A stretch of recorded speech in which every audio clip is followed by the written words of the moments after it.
In this video, we're going to discuss about glaucoma. So as soon as we hear glaucoma, the first word that triggers in our mind is the intraocular pressure. So we usually think that increased intraocular pressure is glaucoma, but it's not completely true because we also have normotensive glaucoma. So what is glaucoma? It is actually defined as a chronic progressive optic neuropathy due to the death of ganglion cells. So, due to this death of this retinal ganglion cells, we have optic neuropathy. We know that these retinal ganglion cells are the continuation of the optic nerve. So, they are the ones that continue as the optic nerve. So, hence, their death leads to optic neuropathy. So, that is what is glaucoma. And before entering the glaucoma, let's know a little anatomy and physiology about the aqueous drainage. We know that the aqueous humor is actively secreted, mostly is actively secreted by the ciliary body. From ciliary body, the aqueous secretion is secreted into the posterior chamber and then it enters the anterior chamber through the pupil. And in the anterior chamber, it goes to the anterior chamber angle, that is the iridocorneal angle, and from here it has two outflows. One is either trabecular outflow, which is the major part, and then the uveoscleral outflow. So the trabecular outflow from here, from the iridocorneal angle right here, it goes into the trabecular meshwork through this, and then the Schrems canal, and then it goes via the aqueous vein into the episcleral vein right here, and then drains into the cavernous sinus and then into the ophthalmic vein. So that is the trabecular meshwork. Whereas the uveoscleral outflow is between somewhere between the sclera and the ciliary body right here. So right here you have the uveoscleral outflow. So this is about the aqueous drainage. Now let's get back to the pathogenesis of glaucoma. So coming to the pathogenesis of glaucoma, you have two main factors that result in glaucoma. One can be the mechanical changes due to rise in intraocular pressure, and then the vascular changes, that is, there's decreased vascular perfusion to the optic nerve head. So in mechanical changes, what happens is, the whole eye can withstand the rise in intraocular pressure except for the lamina cribrosa. So this is the lamina cribrosa, a sieve-like part, right? So through this, the optic nerve exits the eye, right? So when there is rise in intraocular pressure, the mechanical pressure on lamina cribrosa increases, and hence there is altered blood flow right here.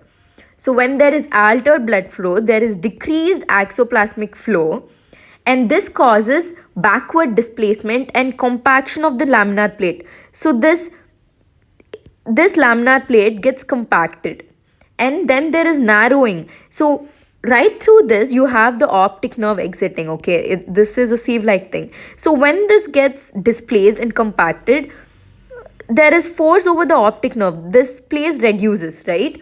So there is narrowing of the openings of the nerve passage, and then this causes damage to the nerve bundles, right? So this is the mechanical change. So here we have a summary of the whole pathogenesis. So when there's increased intraocular pressure, there's mechanical damage, as we explained. So there's decreased axoplasmic flow resulting in ganglion cell death and apoptosis. And simultaneously there's optic nerve head perfusion, which is decreased, that results in ischemia and decreased axoplasmic flow leading to ganglion cell death. Right, so this is the general pathogenesis of glaucoma. Now we are entering the topic proper, that is the primary open angle glaucoma that we are going to discuss. Okay, so before that, let me explain you the types of glaucoma. So basically in types, you've got first congenital and acquired. So congenital, as the name says, that the glaucoma is present by birth. And then you have acquired. In acquired, you again have primary or idiopathic, right, and secondary. In secondary, we again have wide angle and open angle. Sorry, wide angle and narrow angle. Yeah, so we're going to discuss first about primary open angle glaucoma. So in primary open angle glaucoma, so it is an adult onset glaucoma, that is it presents at fifth to sixth decade, right? And it's bilateral and symmetrical. So what is the pathogenesis? As we have already discussed about the mechanical changes, so here the pathogenesis is quite similar. So what happens here is there is resistance to the outflow of aqueous at the trabecular meshwork. The angle is absolutely normal, but there's more resistance to the outflow. So what happens is there is narrowing of the intrascleral vessels. So intrascleral vessels narrowing, and this results in trabecular sclerosis.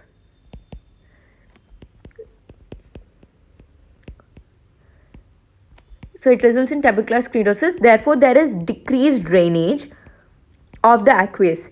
So the aqueous gets accumulated in the anterior chamber, and hence there's increased intraocular pressure, right? So this is the pathogenesis. Mainly there is increased resistance to outflow, and there is trabecular sclerosis resulting in decreased drainage of the aqueous. So how does this patient present to you? So the patient presents to you with headache, right? So the patient won't come to you with I have increased intraocular pressure. So there are going to be some symptoms that patient presents to you with. So that's primarily headache, and there's frequent presbyopic corrections. That is, the patient comes to you with every time there's change of glasses, right? So because it's old age, like fifth to sixth decade, there's frequent change of glasses.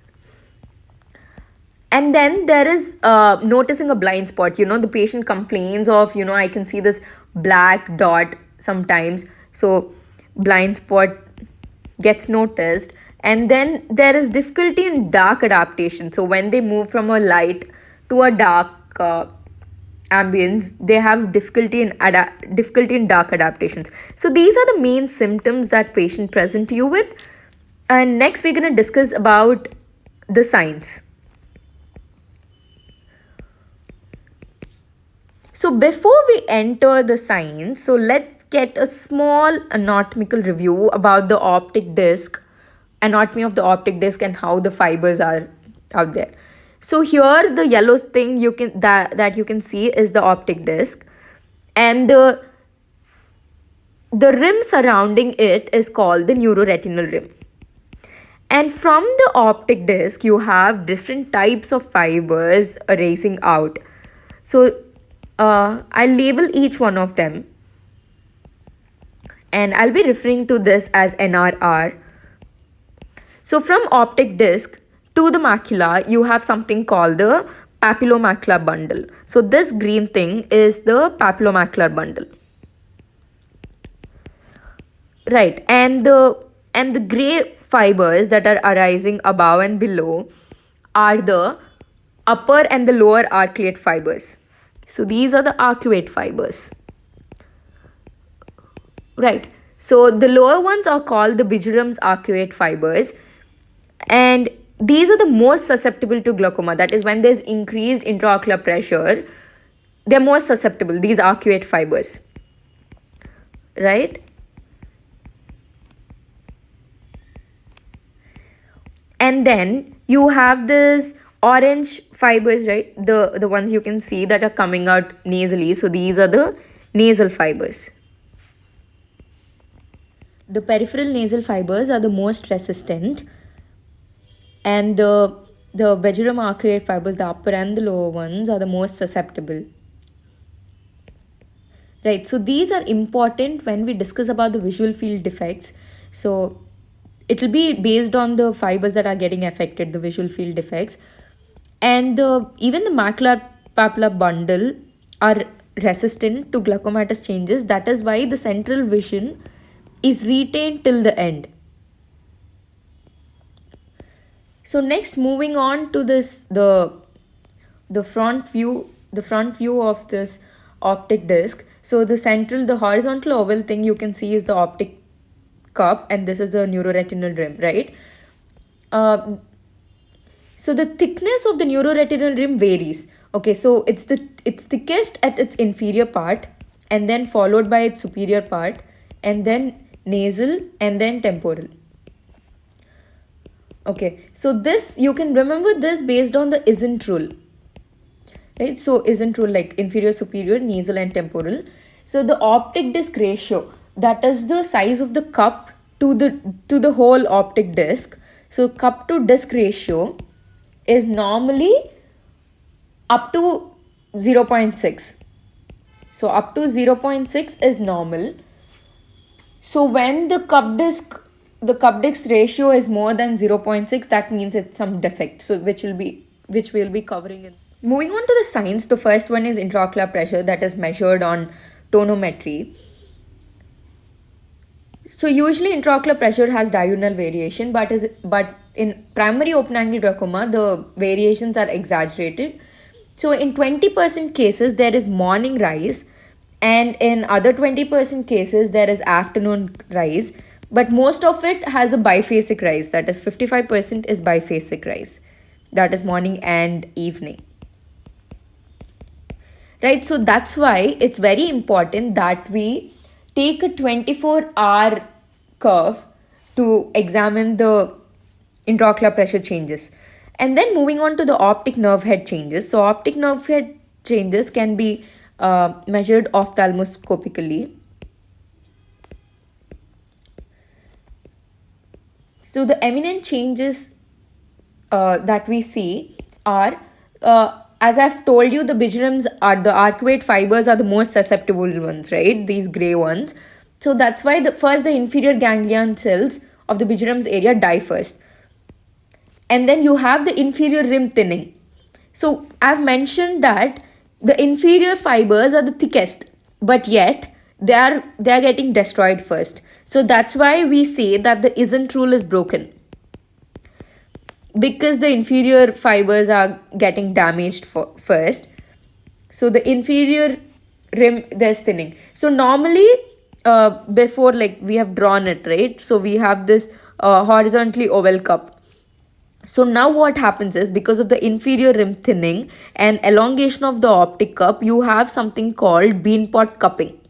So this is how, from the horizontal oval, you have first the inferior fibers getting destroyed. So that's why you have rim notching. So this is the rim notching, and the horizontally oval becomes vertically oval, and this is also called as bean pot cupping. There's deepening of the cup.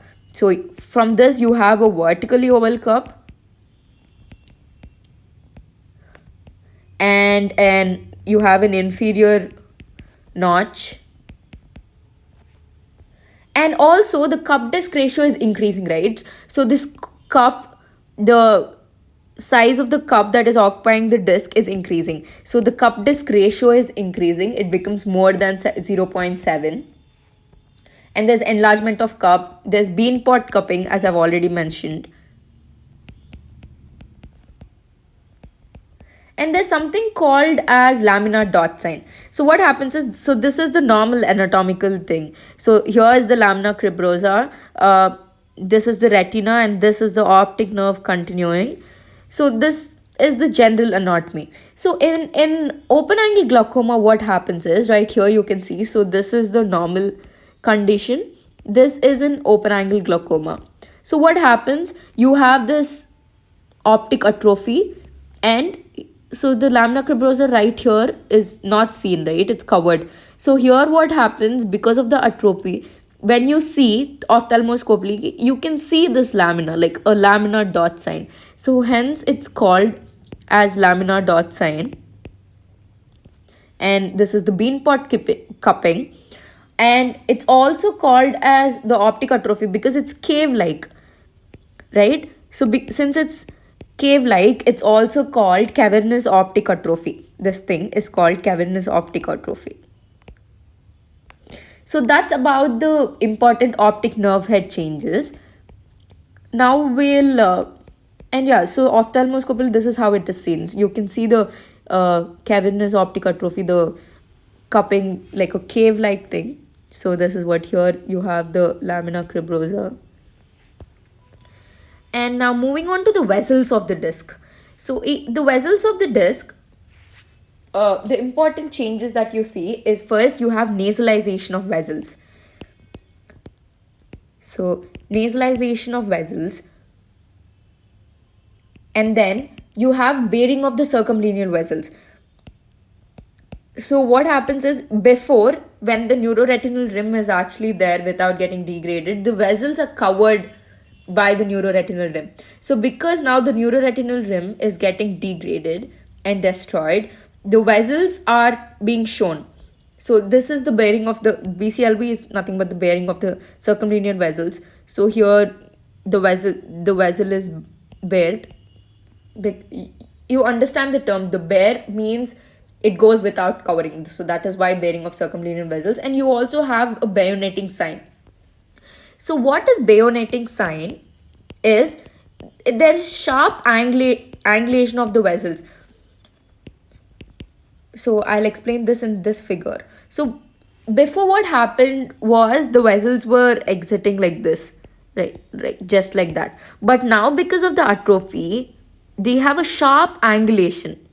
So when you see ophthalmoscopically, you can see them getting like crisscrossed. So this is how they appear. So this is what is bayoneting sign. And these are the optic nerve head changes. Like here you can see disc hemorrhage, the bearing of the circumlinear vessels, there's thinning and the parallel of the neuroretinal rim. And next, moving on to the visual field defects, the most important part. So before seeing the visual field defects, let's know what is scotoma. So scotoma is defined as an area of visual field where there is total loss of vision.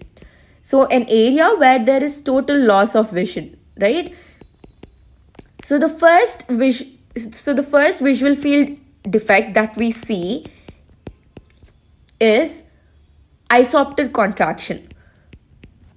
So that is the 2D representation of it, isopter contraction, and it is visually insignificant. This is not visually significant because there is bearing of the blind spot. So you have this blind spot and this is bared. So hence this is visually insignificant. That means the person is completely normal. There is no visual field defect. But this is the first visual field defect that is visually insignificant. So after this, we have the next one, that is the paracentral scotoma, which is visually significant. So I'll be showing a diagram that explains you more better. So okay, right here we can see. So this is the first visually significant visual field defect, that is the paracentral scotoma. So you basically have a loss of vision, like the total loss of vision somewhere around the central field. That's why, like around the central field, that's why the name paracentral. And then it's followed by sedal or sickle shaped scotoma. So after paracentral, you have sedal or sickle shaped scotoma. So now what happens, this paracentral scotoma gets enlarged and joins with the physiological blind spot.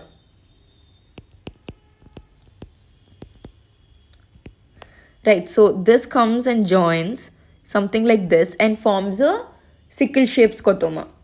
And then after that, you have Bjurum's arcuate scotoma. Yeah, something like this, Bjurum's arcuate scotoma. So here what happens is, the sedal extends to the opposite side. So the sedal right here extends to the opposite side and it forms an arcuate scotoma like this. So after arcuate scotoma, you have something called, before the tunnel vision, you have something called ring scotoma. So there is scotoma even inferiorly and it forms a ring sort of thing.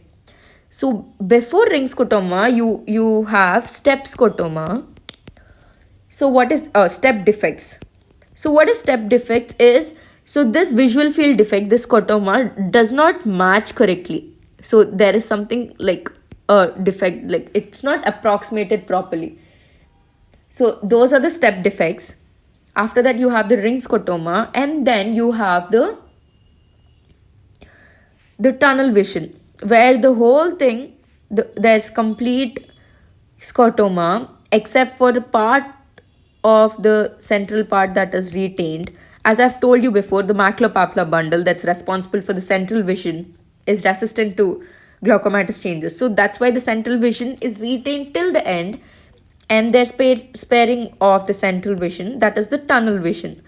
So you have, so this tunnel vision is seen in many conditions. So it's important to know the differential diagnosis of tunnel vision. I'll give you a quick conditions in which you can see tunnel vision. One is glaucoma, yeah, open angle glaucoma, and then you have retinitis pigmentosa, then you have cases of high myopia exhibiting tunnel vision, and then you have central retinal artery occlusion also. So these are the differential diagnosis of tunnel vision. And in the end stage, there is complete loss of vision, except for there is a, because the peripheral nasal fibers are completely, like, they're very resistant to glaucomatous changes, you have this small peripheral temporal island that is retained, but like in the end, like when there's complete progression, even that is covered, but till then you have the small temporal island that is retained, and then that also is completely, there's complete loss of vision. So these are the visual field defects. And moving on to the treatment very quickly. So in treatment, you have, first, primarily you have medical management. You're going to control the intraocular pressure, right? So the first line of drug is the prostaglandin analogs for open angle glaucoma. And then you have the beta blockers. So in beta blockers, you have timolol, and in this you have latanoprost, bimetoprost, all of that. And then you have, after medical management, even then if it's not treated and it's progressing, you have surgical management, but this is only secondary. So in surgical management, trabeculotomy is the surgery of choice. So we'll discuss trabeculotomy and medical management of glaucoma in detail in the other video. So in the next videos, we'll be also discussing about the primary congestive angle glaucoma. So in this video, a quick recap. We first discussed about what is glaucoma. We defined it. We've gone through the aqueous drainage of the eye, and then the pathogenesis of glaucoma, types of glaucoma, and then we discussed in detail about primary open angle glaucoma, its onset, its pathogenesis, its presentation, its signs, the visual field defects, and then ending with the treatment.